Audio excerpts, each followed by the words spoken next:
During his first flight mission, the captain actually fell asleep due to extreme exhaustion. Although his companions behind him discovered this in time and shouted to wake him up, just 2 minutes of negligence had already caused the plane to severely deviate from its original course. Even worse, the gauges showed that the aircraft's fuel was already running low. He hurriedly took out the plotting board for an emergency calculation, only to be shocked to discover that he had flown in the completely opposite direction. He quickly turned the nose toward the base, but the little remaining fuel simply could not support their return. The critical situation forced them to try contacting the base for rescue. But just as Radio Man, Aldrich, called the tower, he unexpectedly heard Japanese voices on the radio. Scared, he quickly turned off the communication equipment. This clearly indicated that they had unintentionally intruded into enemy territory. Captain Dixon immediately ordered a switch to Morse code for secret contact, but since they were too far from the base, the signal was too weak, so they could never make contact. Seeing the fuel gauge needle hitting the bottom, Dixon had no choice but to order Bombardier Tony to drop all the bombs. The purpose of this was to lighten the fuselage, thereby reducing the huge inertia generated during the forced landing. When they heard Dixon announce the emergency landing, the two sitting in the co-pilot position could not help but shudder. After reacting, they quickly grabbed all the items they might need in the cabin. With everything ready, Dixon began the emergency landing operation with full concentration. Watching the plane slowly approaching the turbulent sea surface, he also began to feel nervous unconsciously. Fortunately, Dixon successfully completed the landing on the sea surface with his excellent skills. However, this was not over yet. The damaged plane would sink before long. So their top priority now was to quickly open the life raft and move all valuable supplies onto it. But the release rope of the life raft was dead knotted at such a critical moment. Meanwhile, Tony and Aldrich's seatbelts also inexplicably malfunctioned. No matter how they tried, they couldn't loosen them and could only watch helplessly as they sank into the seabed with the plane. Fortunately, in this critical moment, with the help of water pressure and brute force, they successfully opened the safety locks and then quickly swam towards the bright surface above. But at this time, Dixon had not yet successfully opened the life raft, so seeing this, they quickly swam over to help. Finally, with the combined efforts of the three, the life raft was successfully opened. But the direction of the life raft entering the water was reversed, and now they had to send someone into the water to flip it over. However, to dive, one must take off the life jacket. Although all three were Navy men, they spent most of their time in the sky performing tasks, so their swimming skills were not very good. Just when they hesitated about who to send down, Tony thought of another way. That is, the three of them pushed down hard on one side of the life raft together, so that the other side would be pried up. Finally, with their concerted efforts, the life raft was successfully turned over.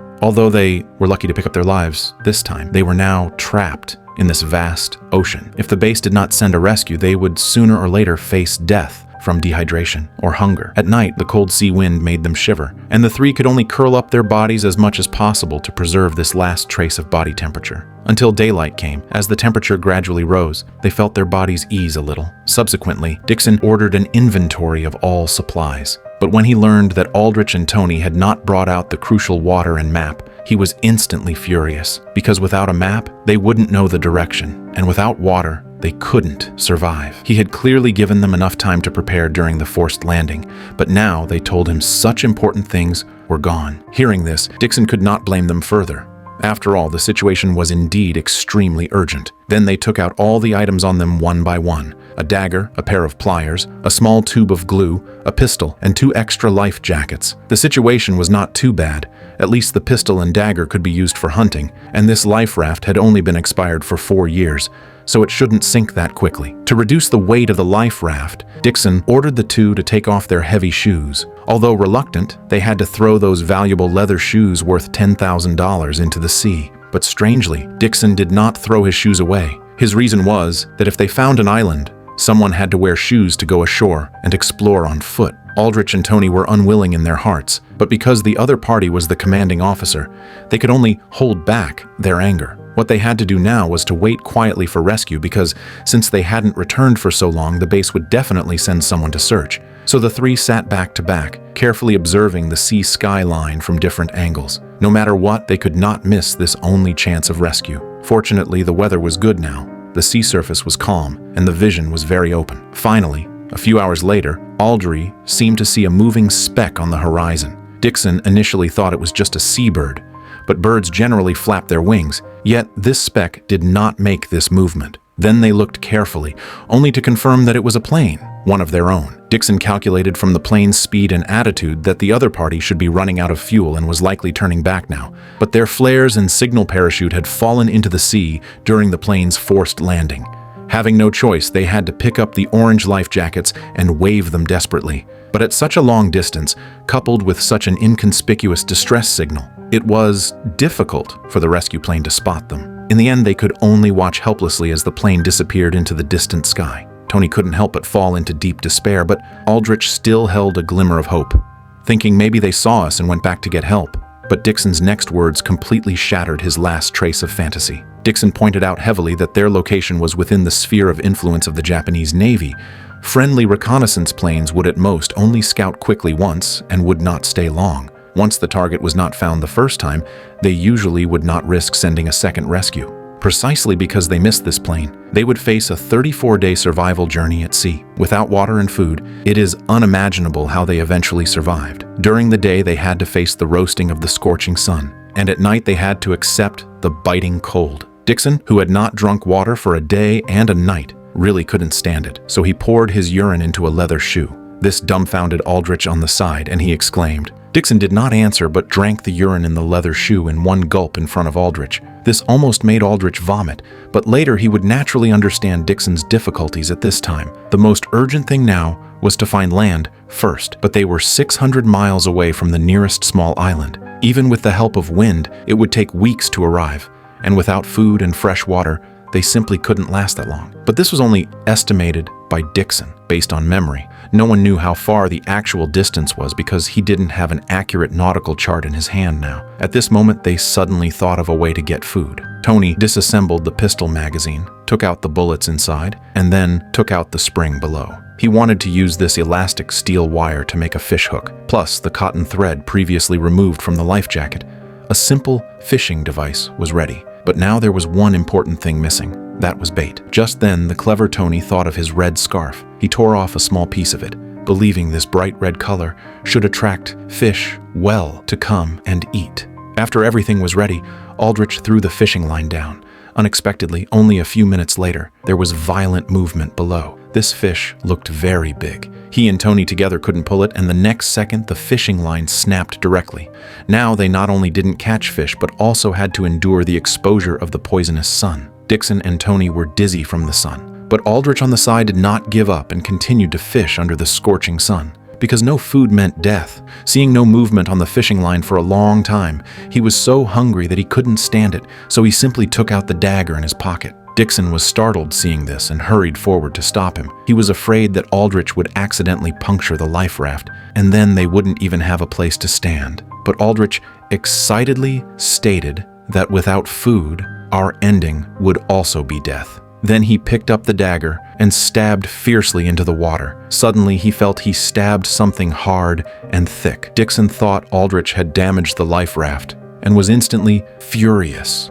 Who knew that the next second, a not-so-large shark pup was forcibly dragged up by him? The other two froze on the spot seeing such a scene, but soon they reacted and hurriedly went up to help hold down the struggling shark. Tony took the opportunity to stab the shark's stomach fiercely with the dagger. Until the shark died completely, they didn't recover from the shock just now. After they cut open the shark's stomach, they found there were still many small fish it hadn't digested inside. Aldrich didn't even think about it, grabbed one and stuffed it into his mouth. The other two didn't delay seeing this and hurriedly chewed in big mouthfuls. Before long, a shark was shared and eaten by them. However, Dixon still kept part of the meat as subsequent bait. Since they hadn't recovered from the joy of catching food just now, they soon made a huge mistake, which was wringing all this bloody water into the sea when cleaning. Not long after, a shark school swam over following the strong, bloody smell. But it didn't matter. As long as they stayed properly on the life raft and didn't go into the water, the sharks could do nothing. In this way, the two sides remained in a stalemate until night. Because the water was pitch black and nothing could be seen, Aldrich thought the shark school had left, so he prepared to wash his face with seawater. But the next second, a shark leaped up fiercely and bit his hand dipped in the water. Although he broke free in time, several terrifying bloody holes appeared on his palm. Under the current conditions, they could only simply bandage him with torn cloth strips. Fortunately, by daylight, the sharks had also gradually left. This was the 5th day they were trapped, and they had not drunk a drop of fresh water yet. Tony really couldn't stand it. carefully holding up a scoop of seawater, thinking it should be fine to drink just a little bit. Dixon saw this and hurriedly stopped him sternly, pointing out that doing so would only make the body dehydrate and die faster. Right now, they just wanted to see land immediately and then find a stream to drink heartily. But without a nautical chart, they simply couldn't determine the specific location of the island. Just then, Dixon suddenly shouted excitedly. Then he just fished out a pencil that was inadvertently put into his pocket before. Aldrich and Tony were speechless, thinking what use a pencil could be. What they needed now was water and food. It turned out Dixon's idea was that with a pencil and a piece of waterproof paper found earlier, he could draw a rough nautical chart based on memory, and with a nautical chart, they could find the direction of the island. Soon, Dixon calculated their approximate current position based on the dead reckoning method and the sketch he drew. And in the southwest of this position, there was an allied island group that was friendly territory. As long as they could arrive smoothly, they could avoid the Japanese sphere of influence. But now a new problem was placed in front of them. That is, the life raft was difficult to move forward without wind assistance. Even if there was wind, it had to be wind blowing toward the southwest. However, Dixon quickly thought of a way. He first asked Aldrich to pull out a spare rope on the life raft, and then asked Tony to make a small frame with the found iron wire. Then fix it to an unfolded life jacket, and finally connect the rope. Thus, a simple sea anchor was completed. Although they couldn't control the wind direction, they could control the boat's direction by adjusting the angle of the sea anchor in the water, as long as they observed the wind direction at all times and then adjusted the sea anchor. They could very well avoid drifting in the wrong direction. Dixon stated that if nothing unexpected happened, they might reach the destination in 10 days. This was definitely uplifting good news, but the premise was that they must survive first. They hadn't drunk water for 5 days. On the sea, no fresh water meant death. The pilots, who never believed in God, also clenched their hands in unison at this time and began to pray devoutly. They firmly believed that, as long as they were sincere enough, God would definitely have mercy on them. As a result, until nightfall, not a drop of water fell from the sky. They were extremely disappointed and could only use sleep to relieve their thirsty nerves. But just then, Tony suddenly felt as if something cold had fallen on his head. Looking closely, it turned out to be a drop of rain. They couldn't believe the scene before them. Until the heavy rain poured down, they dared to be sure that God really manifested. After reacting, they quickly used clothes and the found iron bucket to collect the precious rainwater, then poured it all into the bucket without leaving a drop, while not forgetting to greedily catch the rainwater with their mouths. After being nourished by the rain, the next day they quickly thanked God for the gift. The water problem was temporarily solved, but since they ate that shark, Aldrich had never caught a fish again, yet rain would fall suddenly from time to time. Although the sunset on the sea was beautiful, they had no time to appreciate it. Due to prolonged hunger, they all gradually began to have hallucinations, always feeling that there was an island waiting for them ahead. But after waking up, there was only a vast ocean before their eyes. At this time, 15 days had passed since they were trapped. On this day, Aldrich suddenly asked for the gun in Tony's hand with a trembling voice. After speaking, he looked fiercely at Dixon, who was sleeping aside, and then quietly raised the pistol, aiming in Dixon's direction. Although Dixon's eardrums were made to bleed by the close gunshot, when he heard their shouts, he immediately understood the situation and jumped straight into the water to chase the injured albatross. In a short while, he swam to the albatross. Just when he was about to return triumphantly with the food, a large shark, attracted by the smell of blood, suddenly appeared. But coincidentally, the pistol jammed at this time. Seeing that the shark was about to catch up with Dixon, Aldrich and Tony could only paddle the life raft desperately, trying to get close to him. Fortunately, in the end, they successfully pulled him up before the shark ate Dixon. Just then, Aldrich suddenly thought that since there were birds here, did it mean they were not far from land? But Dixon's next words instantly shattered his fantasy. Dixon stated that this was an albatross. They could fly thousands of miles at a time, which did not mean there must be land nearby. Hearing this, their mood fell to the bottom again. On this vast ocean, when could they see land? Time came to the 20th day of their entrapment. Dixon woke up and found that Aldrich and Tony were both asleep. He blew the whistle angrily to wake the two because no one was on duty observing the sea surface. Once the island was missed, no one knew when they would see it next. Seeing Dixon seemingly doing nothing all day and always sleeping, yet now able to keep a straight face and scold himself loudly to do things, Aldrich instantly felt somewhat unconvinced. Immediately, he stated, "You said we could see the island in 10 days. Now 15 days have passed. More importantly, how exactly was that chart of yours drawn? How do you know there is a small island there? Dixon immediately retorted that this chart had always been engraved in his brain. He remembered it very clearly, and the error would definitely not exceed 10%. This was a very simple dead reckoning method. Aldrich knew that the most important thing for this method was to first clarify the position of their starting point. But obviously, their plane had deviated from the route at that time, so they didn't know where the exact position of the plane's forced landing was. This meant all of this was just calculated by Dixon based on memory. Moreover, without a compass, how did you confirm the direction? Relying on your so-called memory, you dare to let us attempt to land on a certain small island in the vast ocean. Aldrich's words left Dixon at a loss, and even his speech became stumbling. Now, Dixon couldn't say a word anymore. But then Aldrich thought again that, on the plane, Tony called you for a long time and you didn't respond. What were you doing at that time? After pondering for a moment, Dixon said cautiously that because it was too hot in the cabin, he accidentally fell asleep. It was precisely because of his negligence that the plane unexpectedly missed the key navigation turning point, thereby deviating from the route and flying into enemy airspace. He also deeply understood his mistake and quickly apologized sincerely to the two. Although Aldrich and Tony still felt unhappy in their hearts, since the matter had already happened, no one could change it. Now was not the time to assign blame. Their most urgent priority was to race against time and find a way back to land.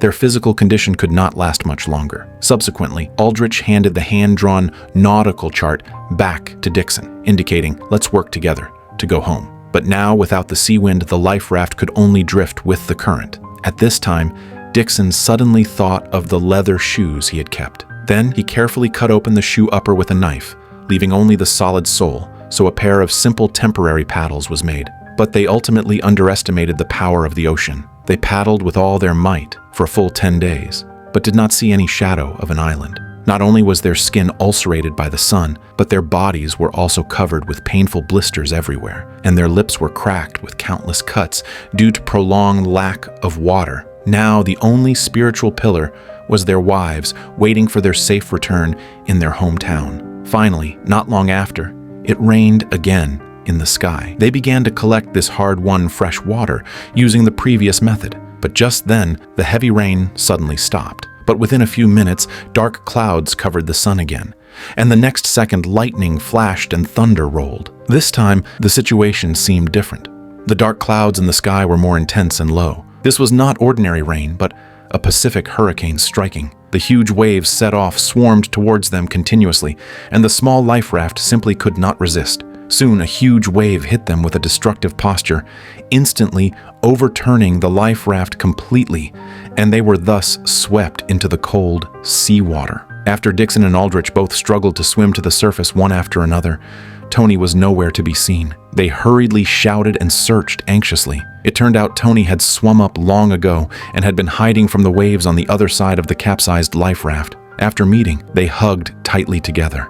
Although the ocean could easily overturn us, our will to live would never be extinguished. With their combined efforts, the life raft was successfully turned over. Dixon tried hard to stabilize the shaking hull, then ordered his two pilots to climb up first, and only after they were safe did he slowly climb up. They relied tightly on each other like this, jointly resisting the impact of wave after wave. Now they didn't even have the strength to stand up. Looking at Tony, who was motionless on the side, Dixon touched him carefully with his thigh, but saw no reaction from the other party. He suddenly felt something was wrong and quickly woke up the dozing Aldrich to check what was wrong with Tony. Just when they thought Tony was gone, the other party suddenly spoke weakly. Dixon breathed a sigh of relief and said firmly, "If we live together. If we die together. We must not leave anyone behind." Just then, Aldrich seemed to see something at the junction of sea and sky. That was a large blur of green. The other two saw this and quickly used their last remaining strength to turn around. The next second, a small island covered with vegetation appeared clearly before their eyes. They could no longer hold back the joy in their hearts and hugged each other tightly. The hardships along the way could only be understood by themselves. Then they began to paddle forward desperately with their hands. The ocean was finally moved by their will to survive at this moment, sending a not too large wave that successfully sent them and the life raft onto the shallow beach of the small island. At this moment, they realized how warm the solid earth under their feet was. When they saw the sentinel post flying the Allied flag not far away, they showed long-lost, heartfelt smiles because this was friendly territory. Looking at the life raft that had escorted them all the way, they made a final farewell and then supported each other, walking towards the sentinel post step by step. This is a true story that happened during the Pacific War. At that time, a 3-man team was ordered to perform a long-range reconnaissance mission, but the plane crashed due to the captain's improper operation. Although they survived luckily, they drifted on the vast Pacific Ocean for a full 34 days because of this. The captain was also awarded the Navy Cross, after being rescued for ultimately protecting the safety of his subordinates.